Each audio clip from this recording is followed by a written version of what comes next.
Pemirsa, Presiden Joko Widodo belum lama ini resmi membubarkan 3 badan usaha milik negara atau BUMN. Pembubaran 3 BUMN tersebut tujuannya untuk meningkatkan efisiensi, efektivitas, dan juga penetrasi bisnis. Sekretariat Kabinet Republik Indonesia belum lama ini secara resmi mengumumkan langkah tegas Presiden Joko Widodo dalam pembubaran 3 BUMN, yaitu PT Bandagara Reksa Persero, PT Pertani Persero, dan PT Perikanan Nusantara Persero atau alias Perinus.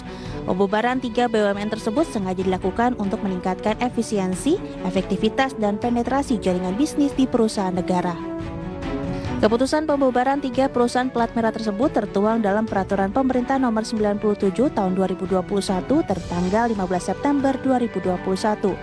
Dalam peraturan pemerintah tersebut juga disebutkan BUMN yang punya inti bisnis yang sama dengan perusahaan plat merah lainnya akan digabungkan.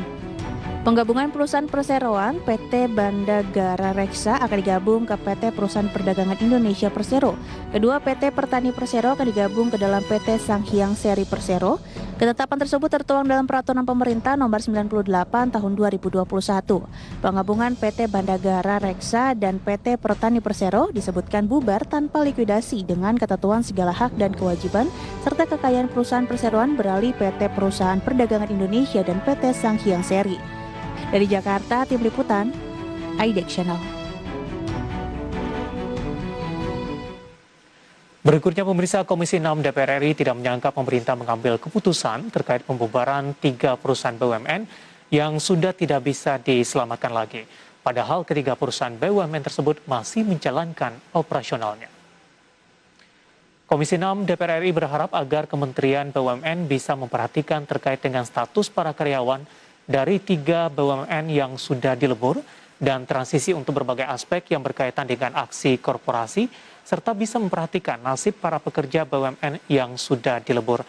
Selain itu, Komisi 6 berharap adanya garansi yang bisa diberikan pemerintah dalam proses peleburan perusahaan BUMN tersebut. Serta pemerintah juga harus bisa menyiapkan berbagai kewajiban yang harus dipenuhi dan kemudian diintegrasikan membuat bisnis model baru sehingga ke depan BUMN bisa semakin sehat. Justru sangat mengagetkan ketika kemudian justru yang dibubarkan BGR, Pertani, dan Perinus gitu. Ini kan sebetulnya di luar dari skenario awal gitu. Tiba-tiba pembubaran dengan perusahaan-perusahaan yang masih aktif beroperasi, yang masih ada kegiatan. Nah, ini yang harus dipastikan betul, dan kami memang meminta pertama supaya memperhatikan betul terhadap para pegawai dan karyawannya. Yang kedua, transisinya di mana ini untuk berbagai aspek yang